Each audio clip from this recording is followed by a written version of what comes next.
Seguimos con nuestro estudio de 1 Corintios 15, hablando sobre la resurrección de Jesús y por qué la resurrección es algo tan importante para la fe cristiana.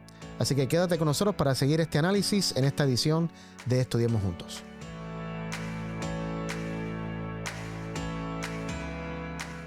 Bienvenidos a esta segunda parte de la lección número 8, que se titula El poder de la resurrección de Cristo. Gracias por estar otra vez con nosotros esta semana y como siempre te pedimos que te suscribas a nuestro canal de YouTube, que le des like a este video, que lo compartas con tus contactos y que continúes el diálogo en el chat para así poder seguir creciendo y escuchando lo que todos tenemos que decir para poder crecer en el diálogo. Estamos una vez más con Daniel y con Joel, que seguimos nuestro estudio de 1 Corintios 15. Y antes de comenzar con una oración, queremos recordarles una vez más que del 29 de octubre al 1 de noviembre tenemos nuestra escuela de discipulado orgánico para matrimonios. Vea este link que ves en pantalla, discipuladoorgánico.com. Allí vas a poder ver de qué se trata y vas a poder inscribirte. Recuerda que el cupo es limitado y si quieres vivir una experiencia que esperamos y estamos orando que sea una experiencia que nunca has vivido como individuo, como pareja, te invitamos a que no solamente ores por este evento, pero que también te unas a nosotros y compartas estos 4 días en un lindo lugar en el estado de Georgia. Así que si tienes más preguntas, escríbele a nuestra secretaria Jennifer Sanabria. Y si por alguna razón no puedes venir, pero sientes en tu corazón que puedes aportar con algo financiero para ayudar a alguien que tal vez todavía no pueda por el dinero, entonces con Jennifer te puede dar más información de cómo puedes hacer tu donativo accesible a nosotros. Bueno, y con eso vamos a orar y Joel, ¿pudieras tú comenzar orando? Querido Señor, te pedimos que al abrir tu palabra abras nuestro corazón, nuestro entendimiento, que podamos, Señor, entender lo que quieres que entendamos y que esto pueda ayudarnos a conocerte mejor. Esto te lo pedimos en el nombre de Jesús. Amén. Amén. Muy bien, vamos a leer ahora a manera de repaso una vez más 1 Corintios 15, pero ahora vamos a ver los versículos 20... ¿Dónde lo tengo? 20... Se me fue. 29, ¿no dijiste? No, pero quiero comenzar primero con otro. 24 y 25. 24 y 25. Sí. Luego, el fin, cuando entregue el reino al Dios y Padre, cuando haya suprimido todo dominio, toda autoridad y potencia, porque preciso es que Él reine hasta que haya puesto a todos sus enemigos debajo de sus pies. ¿Y el 26, perdóname? Y el 26 también, entonces dice, y el postrer enemigo que será destruido es la muerte. Muy bien, para mí esto es muy significativo, porque está hablando de la conquista de Jesús y cómo va a ir conquistando, y dice que lo último que Dios va a conquistar es la muerte misma. Sin embargo, cuando vamos a los evangelios y las escrituras de Pablo, Pablo dice que cuando Jesús resucitó, conquistó la muerte en la resurrección. Sin embargo, todavía morimos. Todavía la muerte reina, o sea, todavía no se ha quitado el poder que la muerte tiene. Y la Biblia habla algo muy interesante. Si vamos a Apocalipsis capítulo 1, versículos 17 y 18. ¿Ok? Que está obviamente haciendo una descripción de Jesús. ¿Qué dice? Apocalipsis 1, 17 y 18. Cuando lo vi, caí a sus pies como muerto, y él puso su diestra sobre mí diciéndome: no temas, yo soy el primero y el último. El que vive, estuve muerto, pero vivo por los siglos de los siglos. Amén. Y tengo las llaves de la muerte y del Hades. Muy bien, Jesús tiene, cuando resucita, tiene las llaves. ¿Qué significa que Jesús tiene las llaves de la muerte? Y que puede entrar ahí. Y puede entrar y sacar lo que quiera. O sea, ahora él tiene el control de quién entra y quién sale. Y conociendo el carácter de Dios, Dios no envía a nadie a la muerte. Al contrario, justamente quiere rescatar a la gente de la muerte. Entonces, cuando dice que Jesús tiene las llaves de la muerte y del Hades, que en otras versiones dice del infierno, que no es este lugar donde las almas se están quemando, a mi criterio lo que está queriendo decir es, conectándolo con la resurrección, que justamente él lo conecta aquí en Apocalipsis, el que estuvo muerto pero ahora vive por los siglos de los siglos y tiene las llaves de la muerte. La resurrección de Jesús, como mencioné en el episodio anterior, la muerte fue la paga del pecado y la manifestación del amor más grande. Pero la resurrección le quita al pecado con lo que paga. El dominio. El dominio, se lo quita. Sí, sí. Y ahora, aunque todavía hay gente que muere, pero en algún momento, según lo que decía Pablo aquí en 1 Corintios, él va a sujetar todo. Y lo último, va a ser la muerte misma. O sea, pero ¿qué es sujetar todo? Es meterse, justamente, como tiene la llave de la muerte, es meterse y sacar todo, Claro, a todo. todo lo que tiene cautivo a la muerte. Y entonces cuando dice destruye la muerte, quiere decir que ya no queda nadie cautivo de la muerte. Nadie. Porque si quedara alguien dentro de la muerte triunfó. La muerte triunfó. Entonces Jesús está diciendo, no, yo tengo las llaves de la misma. Mira, la resurrección fue el golpe final al poderío y al control que el pecado tenía, porque el pecado paga con muerte. Y Jesús venció al pecado y al vencerlo le quita las llaves y ahora él tiene dominio sobre la muerte. Y eso para mí es muy, muy, muy significativo. Ahora, ¿ese dominio lo tiene después de la muerte o lo tiene antes de la muerte? Porque a diferencia de todos los que se ven resucitados en la Biblia, incluido Lázaro, la resurrección de ellos es externa. O sea, hay un elemento externo que los resucita. En Cristo, Él dice, yo pongo mi vida y la vuelvo a tomar. O sea que siempre tuvo la llave entonces. Eso es un buen punto. Sí, no es un buen punto. Lo que pasa es que hay que ver también cuando Cristo habla como Dios y cuando, ojo, esto estoy ahora pensando en voz alta, ¿no? Y cuando Cristo habla como ser humano, porque muchas veces Él habla como Dios, pero la mayoría de las veces Él está como representante nuestro. Y entonces, Él como ser humano muere, no muere como Dios, muere como ser humano. Entonces, hasta ese momento... para mí también una de las grandes signos de pregunta es Moisés, ¿no? Porque antes de que Jesús haya resucitado, ya Moisés resucitó. Y resucitó aparentemente para no morir, salvo que Moisés está comiendo del árbol de la vida todos los días allá, o sea, y va a ser transformado en la última trompeta como nosotros, pero no sé, o sea, es un temite eso. Sí. Es un tema, no tenemos toda la... O sea, imposible como Dios siempre ha tenido control de la muerte, o sea, siempre ha tenido ese dominio, pero lamentablemente, y esto lo mencioné en el último sermón creo que prediqué, cuando Dios crea a Adán y a Eva, Dios le da dominio sobre la tierra. Y para darle dominio, Dios tiene que retirar su dominio voluntariamente y ahora le da lo que era de él, ahora se lo da a Adán y a Eva. Y Adán y Eva tenían dominio ahora sobre la naturaleza, sobre todo. Pero cuando pecan, le pasan ese dominio que le pertenecía a Dios, que Dios voluntariamente se lo da a Adán y a Eva, ahora por... default, no sé qué se dice. Yo no sé le pasa ahora el dominio a Satanás. Yo no sé si le entregan el dominio a Satanás. Lo que pasa que ahora todos, el ser humano, está gobernado por Satanás. Pero es una entrega indirecta a Satanás. Correcto, claro. Sí. Porque Satanás al final es un ángel. O sea, no es un ser humano. Incluso podríamos decir que se le roba el dominio. Y por eso digamos, ¿qué es lo primero que trata de hacer el ser humano? Y hasta ahora lo que tratan de hacer es hacer reinos. Porque lo que pierde Adán y Eva fue el control de un reino. Y entonces ahora todos quieren nuevamente ocupar el lugar de Adán. Todos quieren ser de vuelta ese rey. Y lo que hace el ser humano cuando es rey, hace la embarra. Como decimos, lo único que hace es lío porque tiene un corazón. Entonces Jesús, como ser humano, nace para tomar ese dominio, para tomar ese reino que perdió Adán. Y como ser humano es el que gobierna este mundo. Exacto. Sí. Muy bien, entonces vamos ahora a 1 Corintios 15, 29 al 34. De otro modo, ¿qué harán los que se bautizan por los muertos? Y este es uno de los versículos más difíciles de la Biblia.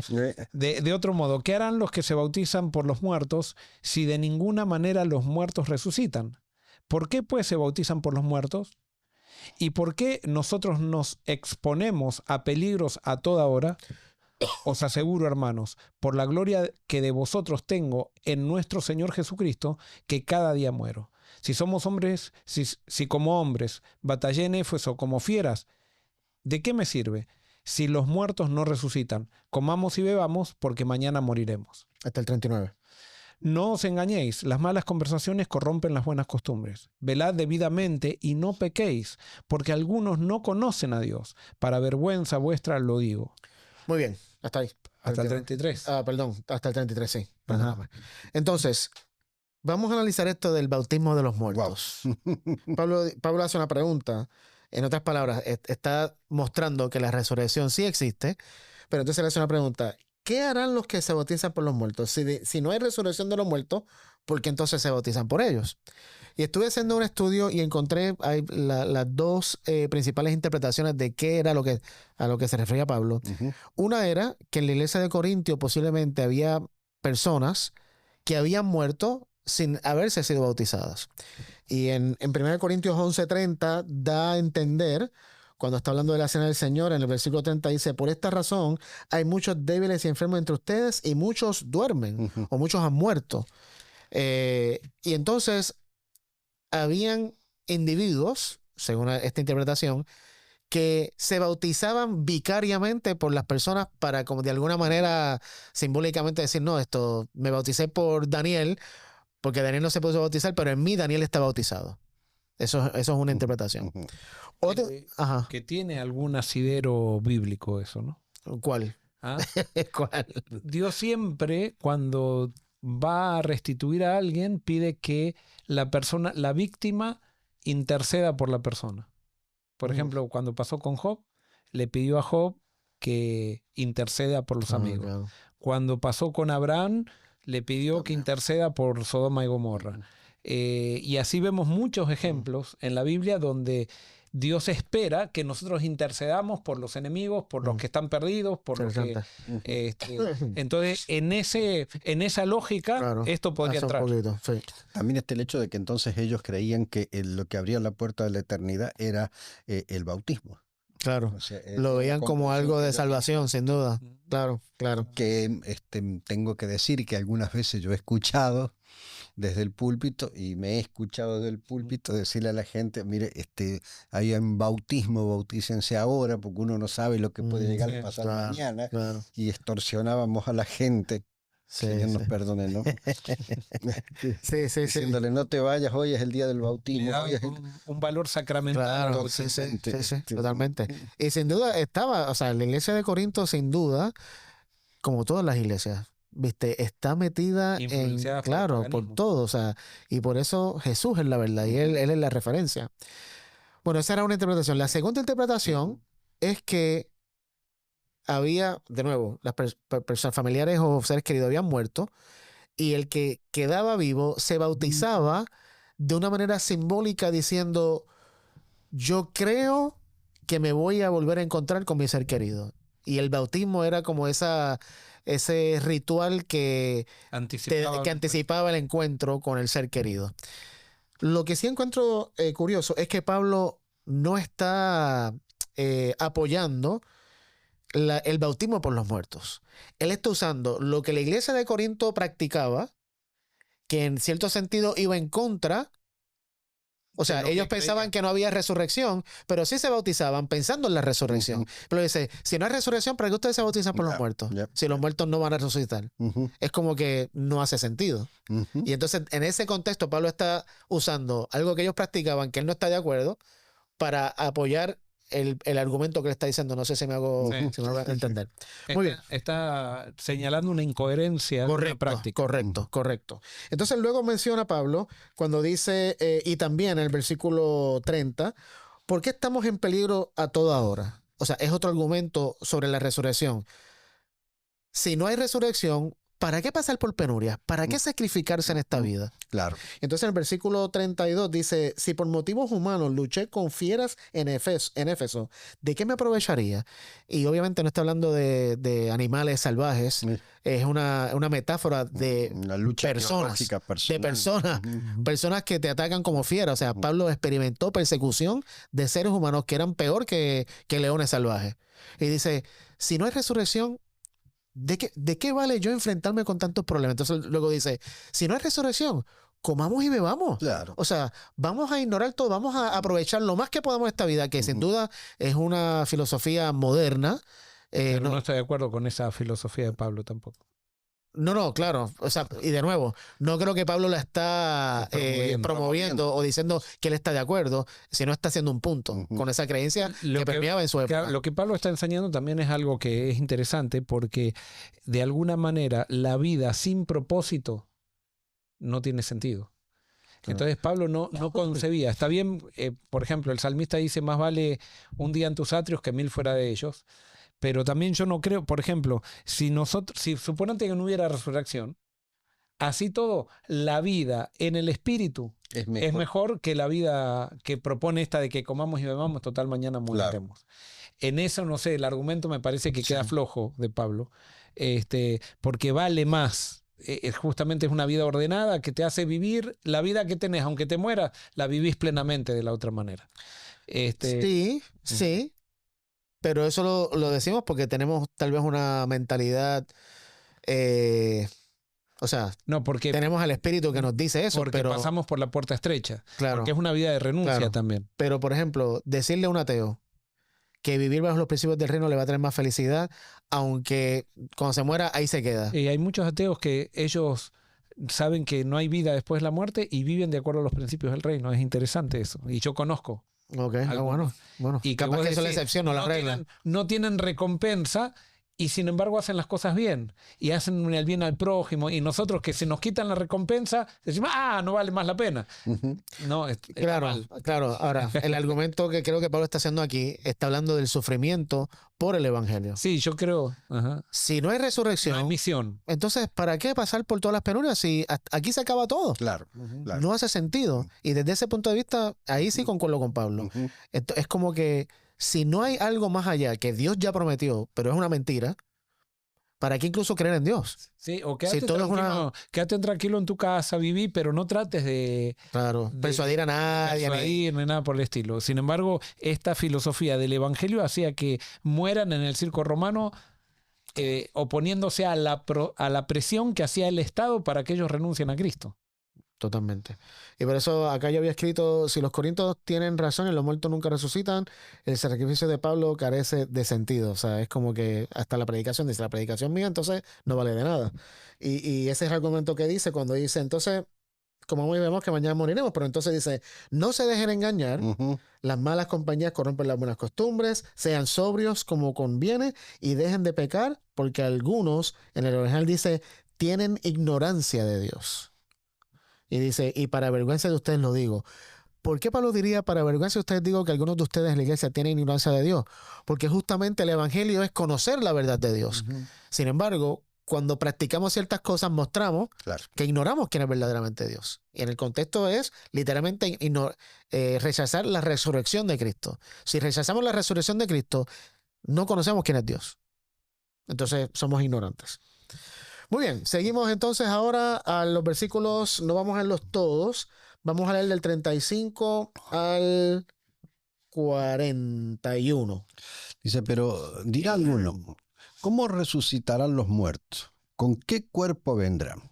Necio, lo que tú siembras no se vivifica, sino muere antes. Y lo que siembras no es lo que el cuerpo ha de salir, sino el grano desnudo, ya sea de trigo o de otro grano. Pero Dios le da el cuerpo como Él quiso, y cada semilla su propio cuerpo. No toda carne es la misma carne, sino que una carne es la de los hombres, otra carne la de las bestias, otra la de los peces y otra de las aves. Y hay cuerpos celestiales y cuerpos terrenales, pero una es la gloria de los celestiales y otra de los terrenales. Una es la gloria del sol, otra la gloria de la luna y otra gloria de las estrellas, pues una estrella es diferente de otra en gloria. ¿Hasta qué versículo? Hasta el 41. Ese era el 40. Muy bien. Entonces aquí Pablo ahora quiere responder a la pregunta, ok, ya hay resurrección, eso está claro. Ahora, ¿cómo vamos a resucitar? ¿En qué cuerpo? Si es un cuerpo, si es un espíritu, ¿en cómo? Entonces usa 3 ejemplos. Habla de la semilla, que tú lo mencionaste en el episodio pasado. En otras palabras, la semilla tiene que morir para poder dar vida y dar lo que realmente está dentro. Y entonces, en un proceso no solamente físico, pero creo que es más espiritual, tenemos que morir. O sea, hay una muerte espiritual que tiene que ocurrir en nosotros para poder vivir espiritualmente. Está haciendo una diferencia entre lo físico y lo espiritual.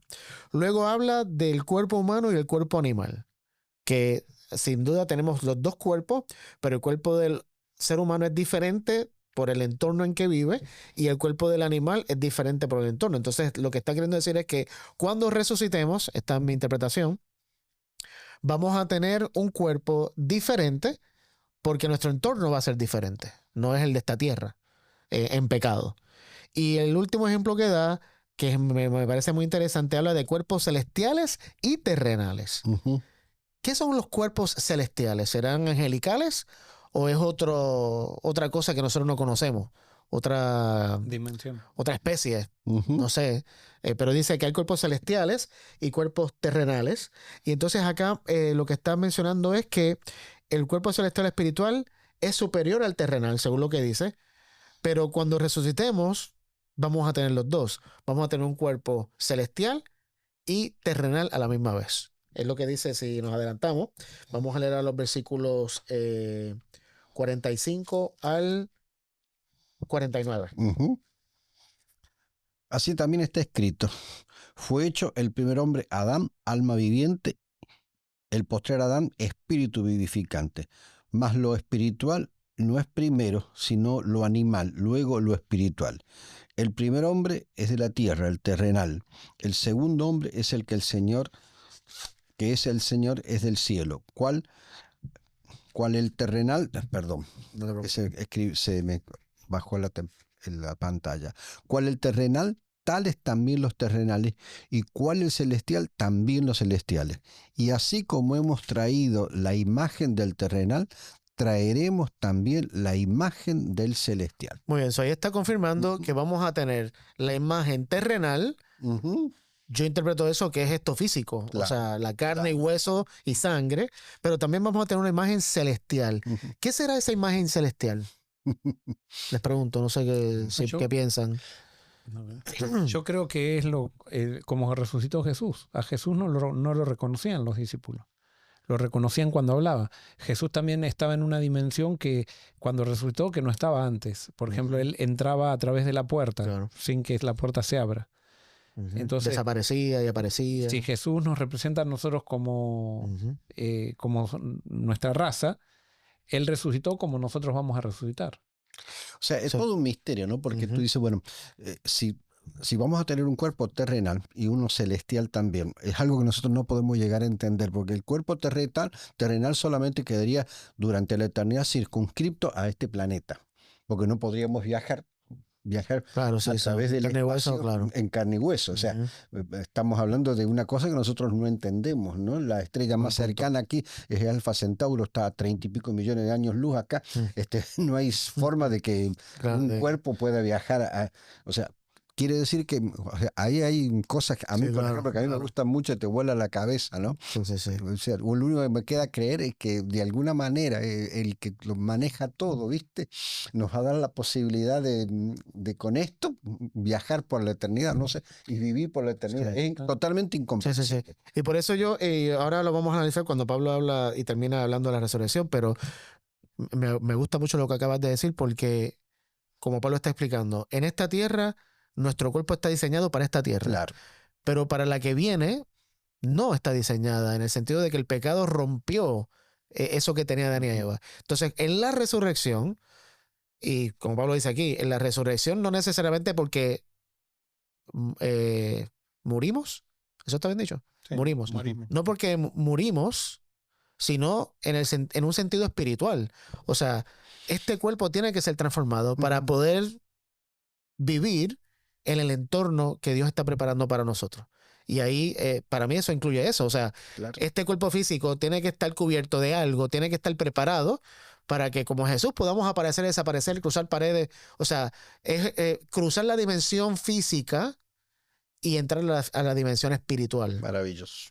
Y eso es parte de la resurrección. Lo que pasa es que el pecado hizo una desconexión entre lo supernatural o supranatural y lo natural. Correcto. Entonces nosotros somos naturales. Exacto. Entonces cuando se una de vuelta lo natural con lo sobrenatural, esa es la realidad. Es la realidad última. Nosotros vivimos una realidad parcial. Correcto. O sea, con el pecado. El pecado transformó esta realidad y ha hecho una realidad material nomás. Y la pregunta, ¿no? Que no tiene respuesta, pero solamente no es pregunta, es un comentario. Adán y Eva, ¿habrán sido creados con ese mismo cuerpo que recibiremos nosotros después de la resurrección y cuando todas las cosas sean completas.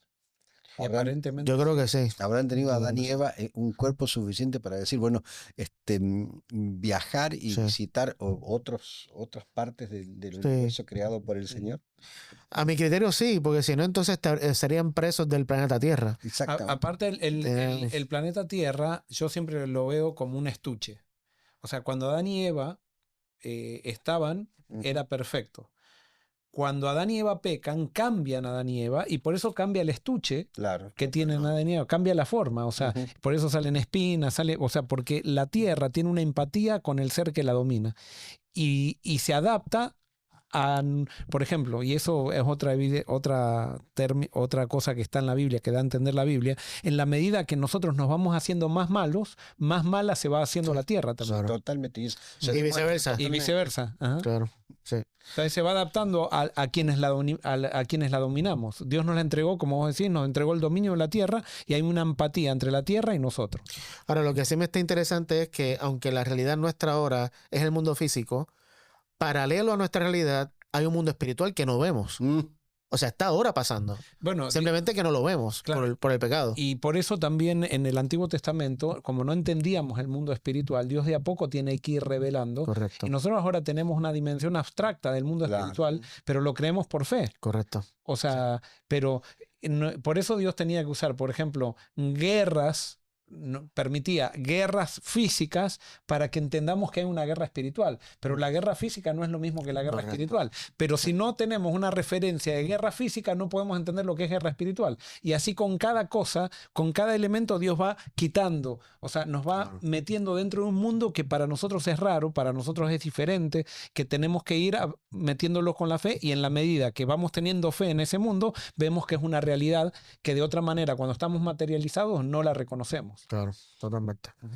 Bueno, vamos entonces a leer finalmente estos últimos versículos, 1 Corintios 15, 50 al 58. Y disculpen que estamos leyendo mucho, pero me parece muy importante. Esta es la conclusión de Pablo con respecto a la resurrección.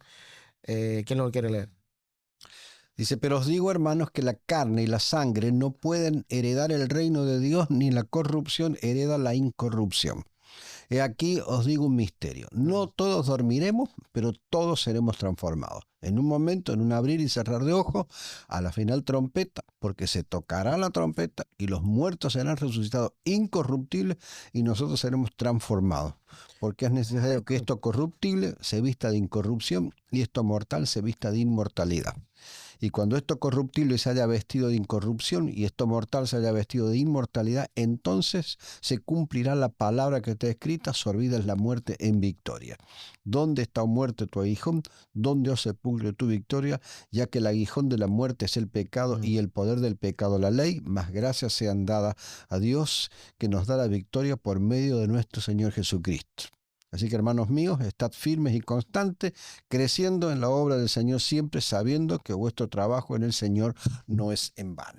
Aquí Pablo contesta un poco de lo que veníamos diciendo. Carne y la sangre no pueden heredar el reino de Dios. Es imposible, no está preparado para el reino físico que incluye el reino de Dios. Obviamente ahora nos estamos preparando y podemos vivir el reino espiritual, pero el reino físico, físicamente esta carne y sangre no está preparada. Y me fascina lo que dice en el versículo 51. Y para mí esto es muy significativo. Dice, no todos dormiremos, pero todos vamos a ser transformados. Todos vamos a ser transformados. Es un absoluto. Y qué lindo que el evangelio son estas buenas noticias de que todos vamos a ser transformados para poder entrar a este reino que es tanto espiritual como físico, que Jesús está preparando para nosotros. Y por eso termina Pablo diciéndoles al final, entonces estén firmes, constantes, o sea, no sigan creyendo estas cosas que los separan de la esperanza y de esta verdad que Dios les está enseñando, sino que sigan sabiendo que su trabajo en el Señor no es en vano. En otras palabras, porque hay resurrección, porque la promesa de Dios es real, podemos seguir trabajando, aunque suframos, aunque nos persigan, aunque pase lo que pase, porque al final del día esto no es. Hay algo más allá de este mundo. Y ese mundo es el que la resurrección de Jesús garantizó que todos vamos a poder experimentar. Amén. Gloria a Dios. Y esas son las buenas noticias. Amén. Así que con eso los dejamos. Qué hermosa es la resurrección de Jesús, que garantiza no solamente las promesas de Dios, pero sí garantiza que seremos todos transformados y que todos podamos tener la oportunidad de vivir en el reino de Dios, este reino que nunca jamás será destruido y cuya base y fundamento es el amor, pero no el amor humano, el amor incondicional y el amor supremo de Dios, que al final del día es la fuerza más poderosa del universo. Que Dios los bendiga.